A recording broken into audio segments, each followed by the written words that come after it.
आप सोच रहे कैसा गधा था, कहीं कभी खा लेता, खाना ही तो था, इधर की खा ले, इस साइड की खा लेता, इधर की खा लेता, अटे की खा लेता, बटे की खा लेता, अटी वटी कहीं की भी खा लेता। लेकिन विचार करो वह तो गधा था। ऐसे हमारा मन है कि हम कहते एक काम आज नहीं, अब कल कर लेंगे, अब देखते हैं परसों कर लेंगे। अच्छे कार्यों के लिए हम कितना सोचते हैं, बुरे कार्यों के लिए हमारा कभी जाता कि नहीं, इसमें बुरे के लिए कभी सोचा इसका भविष्य क्या होगा? बुरा सोचने के लिए कभी आपने सोचा है? विचार की जितना आप शुभ कार्यों के लिए सोचते हो, पूछते हैं, कभी दान की बात आ जाती है, हाँ दान दो, अब देखते हैं, पूछना पड़ेगा, अभी पिताजी से पूछना पड़ेगा, बेटों से पूछना पड़ेगा, अब घर में चर्चा करेंगे। अगर कोई पाप का आ जाए तो ना बेटों से पूछना, ना बेटियों से पूछना, ना पत्नी से पूछना, किसी से नहीं पूछना।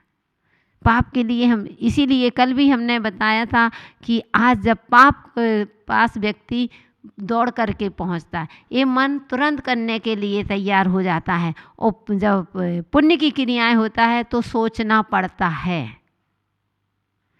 करें कि नहीं करें, कितना विचार करते हुए मन से। इसलिए बंधु पुण्य की आज हमने कल बताया था, और कई बार आपको संकेत किया था, आपने मेरा प्रवचन सुना होगा।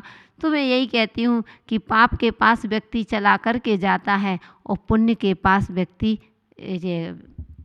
तुम्हारे पास उसको आना पड़ता है, फिर भी तुम्हारे पास समय नहीं रहता है। आज शराब की दुकान में चल कर के जाते हो, कभी शराब तुम्हारे यहाँ चल कर के आई नहीं, शराब को मंगवाते हो या ले कर के स्वयं जाते हो, यानी शराब के यहाँ तुम लेकर जा कर के खरीद कर के लाते हो, वो बेचारे दूध को घर घर बिकना पड़ता है।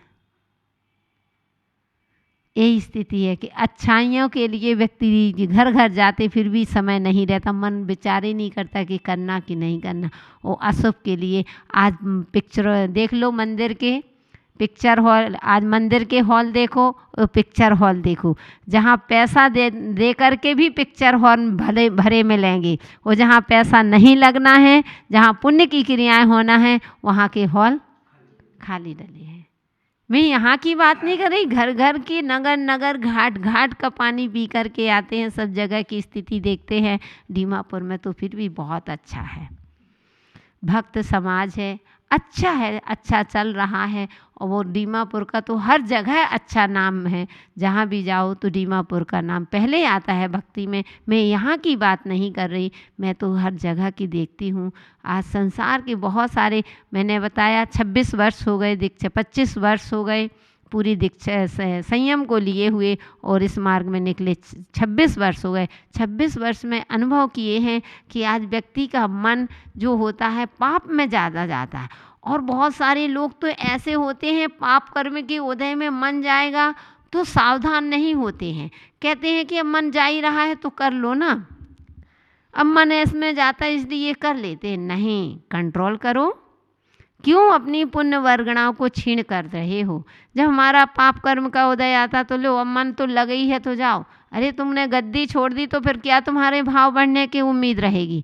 एक दुकान में बैठे हो, कभी भाव गिरते हैं तो कभी भाव बढ़ते हैं, कभी घटते हैं तो कभी बढ़ते हैं।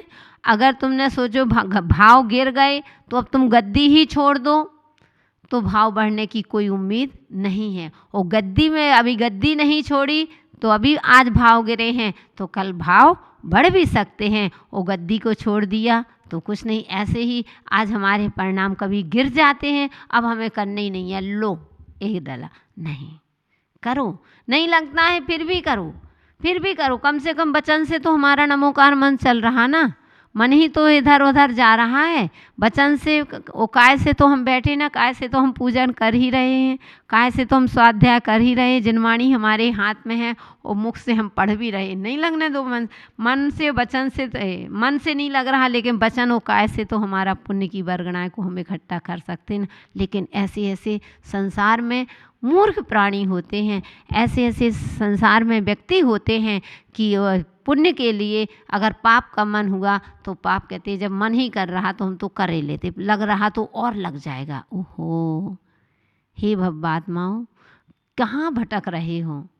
क्यों इतना अपने आप को नहीं देख रहे हो?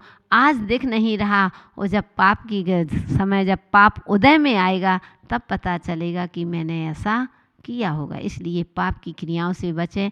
यह जितना पाप कराता है तो मन से होता है, और जितने भी सुख दुख का अनुभव होता है तो ये मन करता है। हमारी आत्मा तो हमेशा सुखी रहती है, आत्मा में कभी कोई दुख रहते ही नहीं। आत्मा शाश्वत सुखी है।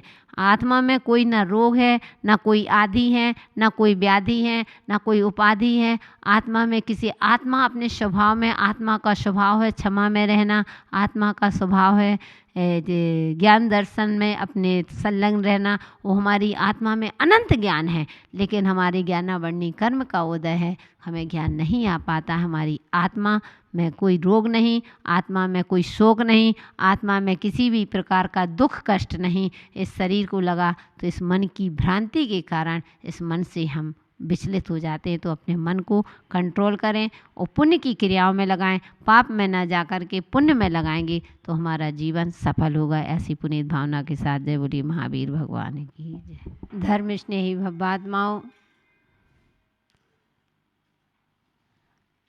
यहाँ पर हम सभी महावीराष्टक स्तोत्र का अध्ययन कर रहे हैं।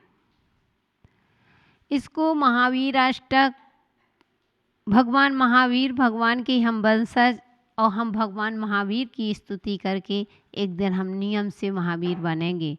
क्योंकि कहते हैं कि अगर हमें भगवान बनना है तो उनकी आराधना तो करना ही पड़ेगी। बिना आराधना किए हम कभी भगवान नहीं बन सकते हैं। क्योंकि हमारा लक्ष्य ही क्या है, हमारा उद्देश्य ही क्या है। कभी विचार करो, हम इस संसार में किस लिए हमने जन्म लिया है, हम इस संसार में क्यों आए हैं। क्या इस भोगों के लिए आए हैं क्या, ये मौज मस्ती करने के लिए ही आए हैं क्या, कि हम संसार में यही करते करते एक दिन चले जाएंगे क्या। जब विचार करो, जब नरकों में थे, नरकों में से निगोद में थे, निगोद से नरक में आए, निगोद में थे, कैसे तड़प रहे थे, कैसे तड़प रहे थे कि हे भगवान एक बार मुझे मनुष्य पर्याय मिल जाए, एक बार भगवान मुझे मनुष्य पर्याय मिल जाए, मैं इतना धर्म ध्यान करूँगा, इतना धर्म ध्यान करूँगा कि सीधे मोक्ष को चला जाऊँगा। लेकिन पुण्य के उदय से और तुम वहाँ निगोद से निकल आए, नरक गति में गए, नरक गति से निकल के त्रियंच गति में आए, एक इंद्री बने, दो इंद्री, तीन इंद्री, चार इंद्री, पांच इंद्री, फिर स्थावर में गए, त्रस में आए, त्रस में भी कभी एक दो इंद्री बने, तीन इंद्री, आदि आदि करते करते कहाँ हमारा पुण्य का उदय कि हमको मनुष्य पर्याय मिल गई। उस मनुष्य पर्याय में आकर के भी और कितना पुण्य का उदय आया कि हमें जैन कुल मिल गया, और जैन कुल के साथ साथ हमें क्या, जिन भगवान के दर्शन मिल रहे, उन भगवान महावीर स्वामी के समूह शरण में बैठे हुए हैं। तो भक्त यही तो भगवान से प्रार्थना करता है कि हे भगवान मेरा पुण्य का अति पुण्य उदय आया, अति पुण्य उदय में आया, प्रभु तुमरा दर्शन पाया, अबे तक तुम्हें को भी न जाने, दुखी पाए निज गुण हानि। कि हे भगवान मेरा अति पुण्य उदय आया है कि मैं आपके चरणों में आ गया हूँ। अब तो निश्चित है भगवान, जब मैं आपके चरणों में आया हूँ तो मुझे सुख शांति जो भी मिलेगा, मेरा कल्याण होगा तो यही होगा। तो भगवान की भक्ति करने के लिए वह भक्त तैयार है, लेकिन ऐसे नहीं, पहले परिचय हो जाता है भगवान की। हम क्यों आराधना करते हैं, भगवान से हम अच्छी तरह से परिचित हैं, मालूम है भगवान के गुणों से परिचित हैं कि भगवान किन किन गुणों से संपन्न है। ऐसे हम नमस्कार नहीं करते। भक्त होता है बड़ा स्वार्थी होता है। आजकल के भक्त तो बहुत समझदार हो गए, पहले देखते हैं कुछ है तो नमस्कार करेंगे, वो इनके अंदर नहीं है तो कोई नमस्कार करने वाला भी नहीं है। आप क्या, इतने बड़े उमा स्वामी आचार्य महाराज ने भी अपने तत्वासूत्र ग्रंथ में मंगलाचरण करते हुए भगवान को नमस्कार कब किया? वंदे तद्गुण लब्धे, कि भगवान मैं आपकी वंदना इसलिए कर रहा हूँ, किस लिए?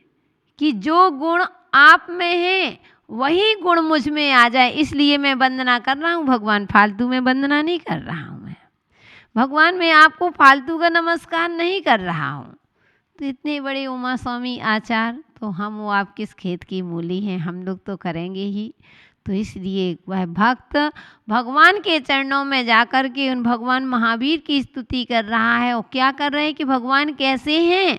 कहते अताम्रम यक्षु, कि लालिमा रहित, स्पंद रहितम और परिस्पंद रहित, यक्षु यानी जिनके नेत्र कमल युगलम, कमल युगल, जानान यानी मनुष्यों के आभ्यंतरम भीतरी व अथवा बाहरी पे जो है कोपापायम, क्रोध के अभाव को अपि माने भी, हे भगवान आपके अंदर क्रोध नहीं है। भगवान के कहते हैं क्रोध को नष्ट कर दिया है। प्रकट यदि प्रकट करते हुए यश मूर्ति, जिनकी मुद्रा स्पष्ट रूप से प्रसमितमयी यानी प्रसमितमयी, परम शांति के धारक और अति विमला, अति निर्मल है। सामान्य वे महावीर स्वामी हम सभी के नयनों के सामने रहें, नयनों के पथगामी बने। यानी यहाँ कह रहे हैं जिनके नेत्र कमल लालिमा से रहित हैं। भगवान की आँखों में कभी लालिमा नहीं रहती है। लाल आँखें किसकी होती हैं? जो जितना क्रोधी होगा उसकी आँखें सबसे पहले लाल आँखों से ही क्रोध झलकता है। उसका हाव भाव जो दिखता है, जिस कभी कभी देखना कोई व्यक्ति इतना क्रोधी होता है, इतना क्रोधी होता है कि उसकी सबसे पहले, भले ही वह मुंह से ना बकी, भले ही आप मुंह से नहीं बोलते हो, लेकिन आपकी आंखें बता देती हैं, आपकी आंखों से पता चल जाता है कि यह व्यक्ति बहुत तेज है। जिसकी आंखें एक सेकंड नहीं लगता और लाल हो जाती हैं। थोड़ा सा तुमने कुछ कहा नहीं, अपना उसका जवाब नहीं दे पाए, अब मुंह से तो हमने अभी कुछ कहा क्या? लोग प्रश्न करते हैं, अभी हमने कुछ कहा है क्या आपसे? अगर पिता ने पुत्र को डांट दिया, पुत्र की आंखें लाल हो गई, वो पिता कहते तुमको गुस्सा आ रहा है। गुरु ने अपने शिष्य को डांट दिया, शिष्य की आंखें लाल हो गई, और तो तुम कह रहे हो कि शिष्य ने कहा, गुरु कहते हैं कि तुमको गुस्सा आया। वह पिता अपने पुत्र से कहता है तुमको गुस्सा आ रहा ना, बहुत गुस्सा करते हो। तो वह कह देता मैंने अभी गुस्सा क्या किया? अभी मैंने कुछ बोला हूँ क्या? मैंने आपसे कुछ कहा है क्या पापा? वह शिष्य कहता है कि गुरुजी क्या मैंने आपसे कुछ कहा? मैंने तो अभी आपसे कुछ कहा भी नहीं है ना, मैंने एक शब्द बोला। ओहो, हे जीव, तुम गुरु से झूठ बोल सकते हो, हे पुत्र तुम पिता से झूठ बोल सकते हो। तो यहाँ अंधा कानून हो सकता है, लेकिन उधर अंधा कानून नहीं। तुम्हारी आंखें ही बता सकती। तुम कह रहे हो, झूठ बता रहे हो, पिता से कह रहे हो कि आप झूठ बोल रहे हो पिताजी, मैंने अभी क्रोध किया ही नहीं, आप तो फालतू में बड़बड़ाए जा रहे हो, आप फालतू में बात बढ़ा रहे हो, मैंने तो कुछ कहा ही नहीं है। अरे बड़े हैं, समझ गए? इससे पता चल, क्योंकि आपकी आंखें लाल हो गई हैं। अब आगम कहता है कि जिसकी आंखें लाल, बात बात में आंखें लाल होती हैं, समझ जाना वह व्यक्ति सबसे ज़्यादा क्रोधी है।